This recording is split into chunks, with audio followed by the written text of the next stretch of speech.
There's a massive insulated metal cylinder sitting in your basement or garage right now. It is running in the dark. It is happening while you sleep, while you are at work, and while you are on vacation. It is consuming electricity or burning natural gas around the clock, silently drawing power from the grid to maintain 50 gallons of water at exactly 120 degrees Fahrenheit. The United States Department of Energy confirms that water heating accounts for a massive percentage of your entire home's energy consumption.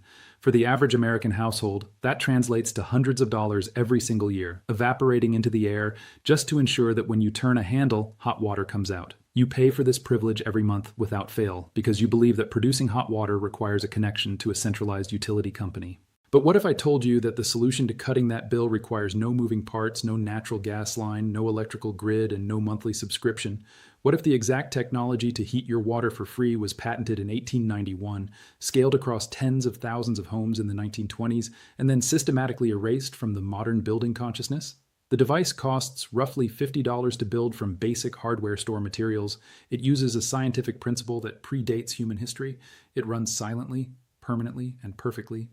And the utility companies, the ones generating billions of dollars in recurring revenue from your metered consumption, prayed you would never learn its name. They did not bury this because it failed. That is the thing that should make your blood boil a little. They buried it because it worked too damn well. Welcome to the channel. We crack open files industries keep sealed, and we unlock the blueprints that were kept from your hands. If truth matters to you, and if seeing behind the curtain is something you value, hit subscribe and ring the bell. Because what we are about to pull into the daylight today challenges a multi-billion-dollar revenue model that lives right inside your house. The year is 1891. A manufacturer named Clarence Kemp sits in his workshop in Baltimore, Maryland. Before the widespread adoption of the internal combustion engine, before the electrical grid swallowed the American continent, Kemp is looking at a fundamental problem. Heating water is expensive, dangerous, and requires constant fuel.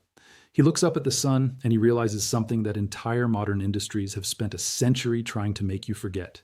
The energy required to heat water is already raining down on your roof for free every single day. Kemp takes a simple metal water tank. He paints it matte black. He places it inside a wooden box, insulates the sides and bottom, and covers the top with a single sheet of clear glass.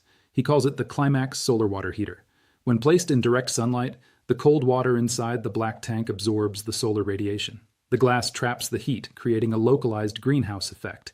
Within hours, the water inside that tank reaches temperatures well over 100 degrees Fahrenheit. No coal, no wood, no gas, just a black box, a pane of glass, and physics. Kemp patents the Climax in 1891. By the late 1890s, he has sold thousands of units. But the real explosion of this technology happens when it moves west to California.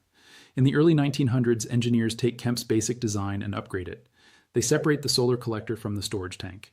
They invent what becomes known as the night and day solar heater, which utilizes a perfectly insulated storage tank that keeps water piping hot through the cold desert nights. By the 1920s, if you walk down the streets of Los Angeles or Pasadena, you would see these passive solar water heaters on tens of thousands of rooftops. Entire housing tracts were built with them as standard equipment. They were as common as chimneys. Families were taking hot baths, washing clothes, and cleaning dishes using water heated entirely by the sun. Zero emissions, zero monthly fuel costs. The system was elegant, affordable, and most importantly, it made the homeowner entirely independent. And that independence was exactly the problem. You need to understand the incentive structure of the modern energy grid to understand why the Climax and its successors disappeared. The global electricity and natural gas markets generate trillions of dollars in revenue every single year. In the United States alone, American electric utilities generated $761 billion in revenue in 2023. That revenue model depends entirely on one mechanism: metered consumption.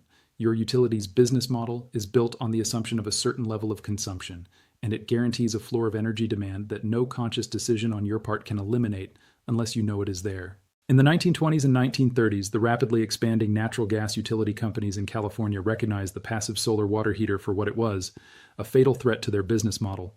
You cannot meter the sun. You cannot send a monthly invoice for solar radiation. You cannot build shareholder value around a black box and a piece of glass that anyone can construct from hardware store materials. If every home in America heated its water passively, the utility companies would lose a massive fraction of their residential revenue overnight. So, they launched a war of economics.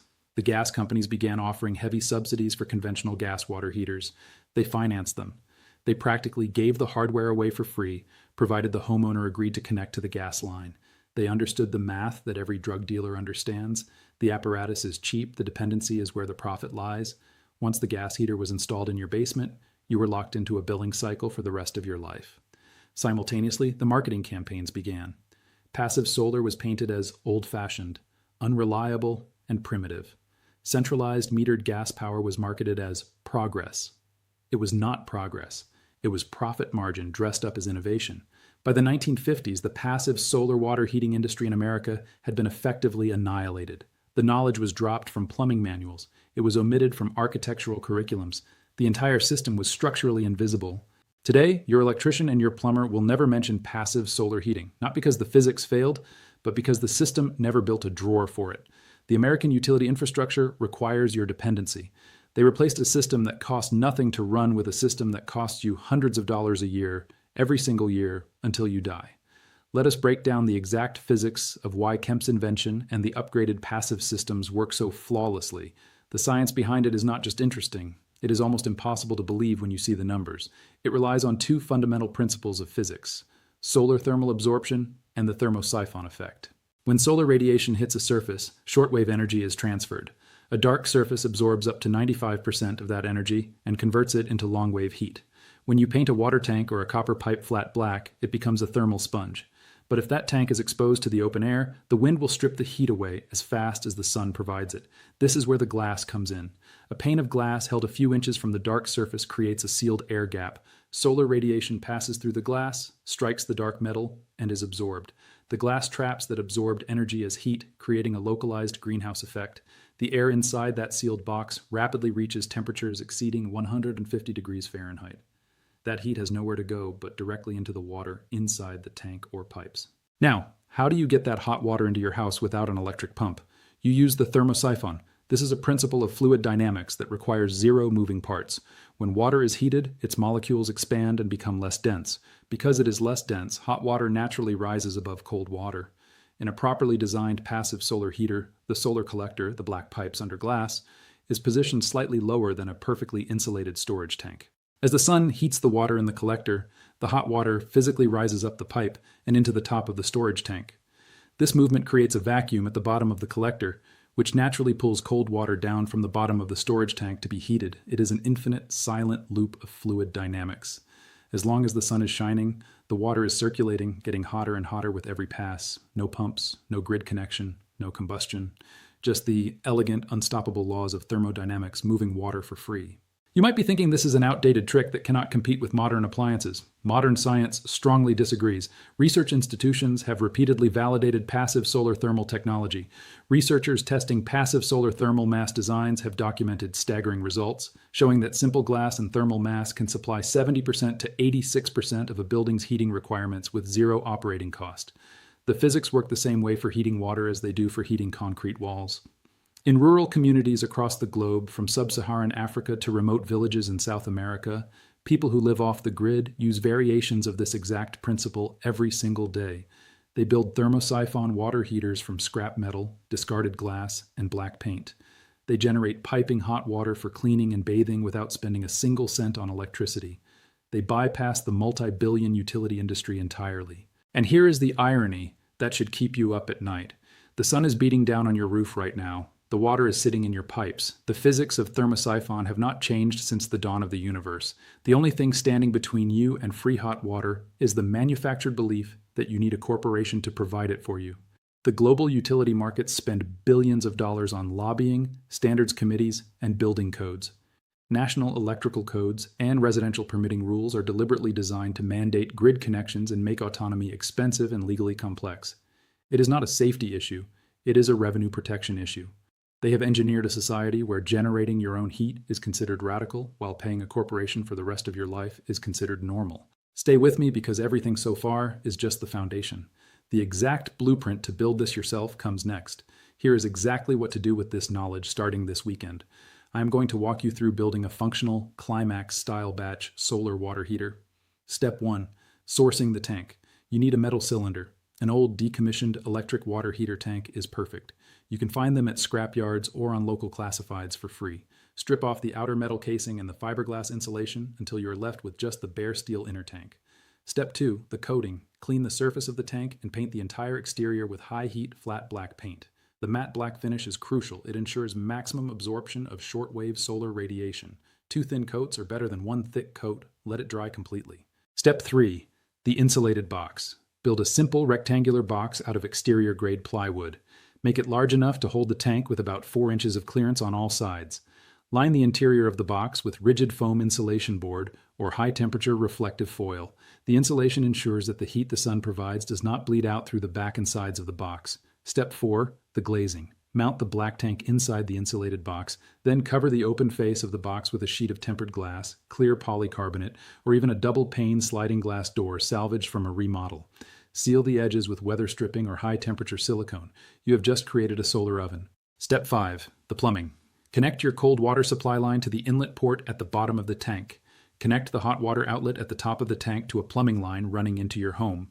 Place this entire assembly on your roof or on a south-facing platform in your yard, tilted at an angle equal to your latitude to maximize direct sun exposure. When the sun hits that glass, the air inside the box will superheat. The black metal tank will absorb that thermal energy and transfer it directly to your water. Within a few hours of good sunlight, you will have 40 to 50 gallons of water sitting at 120 to 140 degrees Fahrenheit. Total build time, 1 weekend. Total material cost, roughly $50 to $100 if you salvage the tank and glass. I need to be honest right here. Accuracy matters more than a perfect story. A passive batch solar water heater has real limitations.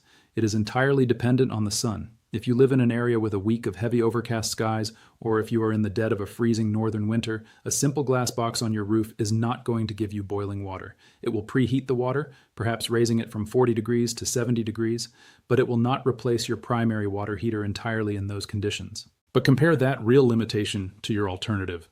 Right now, your conventional gas or electric water heater takes ice-cold city water and uses expensive metered energy to heat it all the way up to 120 degrees. Even if your $50 solar heater only acts as a preheater during the winter, taking the water from 40 degrees to 80 degrees before it enters your house, it has just eliminated half of the work your indoor water heater has to do. In the summer, it eliminates the work entirely.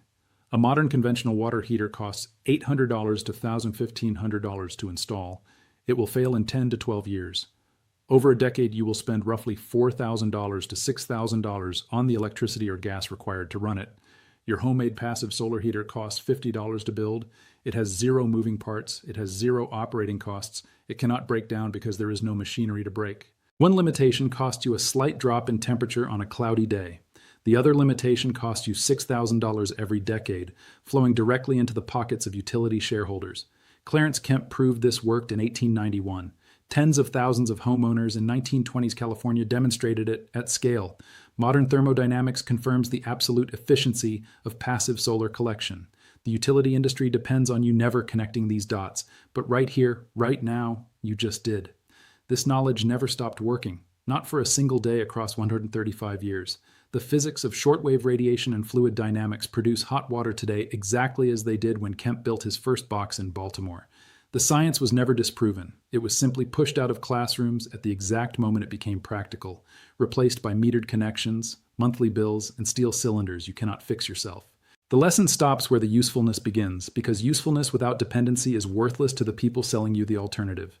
The utility companies spent a century making sure you would look everywhere except up at the sun. They built an entire modern society around the illusion that basic survival necessities, like warm water, must be purchased from a centralized grid. The sun is still shining. The scrap tanks are still sitting in salvage yards. The glass is still cheap. Every component is within driving distance. No permit required, no subscription renewed, no permission requested. Your ancestors already knew this. For decades, this knowledge passed through communities at 0 cost. Then, 80 years of marketing convinced an entire population that hot water required a monthly invoice. The evidence confirmed what common sense already proved, and $1 trillion global industry spent a century making sure you would never connect the sun above your roof to the pipes inside your walls. But today, sitting right here, you just did. You did not just learn about an old 1891 patent. You learned a principle of physics that works on every continent in every hemisphere that cannot be unlearned. And that is exactly what makes it dangerous to a system built on your monthly payment. 20 minutes ago, you would have washed your hands or taken a shower without a second thought, ignoring the meter spinning on the side of your house. You are not that person anymore. You walk out knowing the principle, the proof, the method, and the reason nobody told you. That knowledge does not ever leave. You will never look at a hot water tap the same way again. If this file opens something real for you, subscribe and share it right now. Every share reaches someone still overpaying for what the sun gives freely. Hit the bell. The next blueprint drops soon, and what is sealed inside weighs even heavier than what you just heard.